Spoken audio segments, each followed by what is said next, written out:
There's a phrase that's been stuck in my head lately, do the hard things. And it's interesting because I'm thinking about in the past, I was an introvert like ever since I was a child. It was very, very hard for me to speak to people. Sometimes when I was around people, I couldn't hardly even raise my head to talk to people. It was so bad when I was a kid that a teacher had reported me to, I hate to say reported because that sounds bad, but they had recommended that I see a speech therapist. And when this therapist came, she pulled me out of class and her and I are walking to her office and she's asking me questions. And I just started chatting away. I had no problems talking to her because she was the one who initiated the conversation and she was asking me questions. So I had no problems answering her. And by the time we got to her office, she said, your teacher thought that you had problems talking, but just from speaking to you now, she's like, I can see that you don't have any issues. And it was funny because it wasn't until I was older that I thought, well, yeah, I can't hardly talk in class because, I was too shy. Anyway, I didn't think it was that big of a deal. I didn't like it that that's how it was, but I figured there was nothing I could do about it. And this is just the way it was. And I was going to have to deal with this the rest of my life until I had a daughter who was the same way.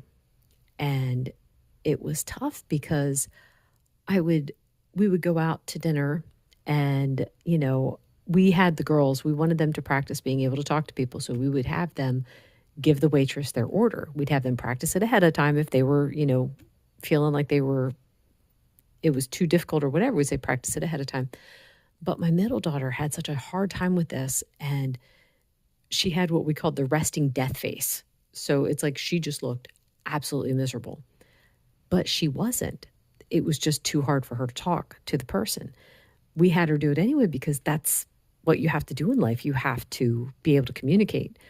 And I would tell her, I'm like, honey, I said, I'm sure that person thinks that you probably hate them because of how you're looking at them. She's like, but I don't. It's just too hard to talk. And I said, I know, but you really have to make an effort to smile and be friendly. And I realized in telling her this that I struggled with the same kind of thing. Now, I didn't have resting death face at this point in my life. I, would try to keep a pleasant face, but it was still so hard to talk to people. But I realized if I had these expectations about her, then I needed to work harder and I needed to overcome this myself before I could give her advice. So I started forcing myself to talk to people. I started forcing myself to ask questions and interact. And over the course of it's been 15 years now almost that I've been working on this. And it's very funny to me because when people find out that I was introverted, they don't believe it. Because I'm so outgoing now.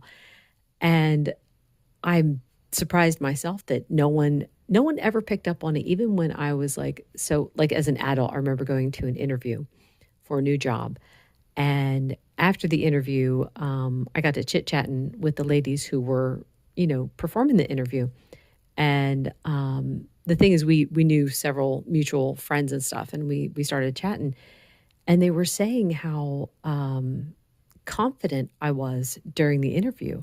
They're like, wow, it was just, you just seemed like you knew what you were talking about and you were so confident. It's like, well, you couldn't see my knees knocking and my hands shaking and the fact that my heart was about to beat out of my chest. They couldn't see it because I had learned to, show a different face to the world. Um, you know, Confidence isn't that big of a deal because it's like you don't even really think about being confident. It's just that's what you do. It was more that I wanted to overcome the fear and be done with it. So anyway, uh, what's interesting is I was thinking about in the last 2 years, I used to hate going to table tennis tournaments because it was the same kind of thing. My knees would be weak. My heart was going to beat out of my chest. And I feel like I was going to throw up. The fact that I could even play table tennis was a miracle in itself under those conditions. So last year I had made the resolution that I was going to go to tournaments. I was going to overcome my fear. I was going to stop thinking that I couldn't do it, and I was going to start thinking that I could. And last year and this year was like record number of tournaments that I went to. It is still hard, but I'm doing it. So not only that, but over the summertime, I had the table set up at the fair and I was talking to people about blood sugar and diabetes and things like that. I would have never been able to do this, say, like in my 20s. It would have been too hard. I would have told myself it was too hard and therefore I couldn't do it. I've said so many times that mindset is everything when you're trying to change your diet. If you have it in your mind that it is too hard, then it is going to be too hard and you will fail.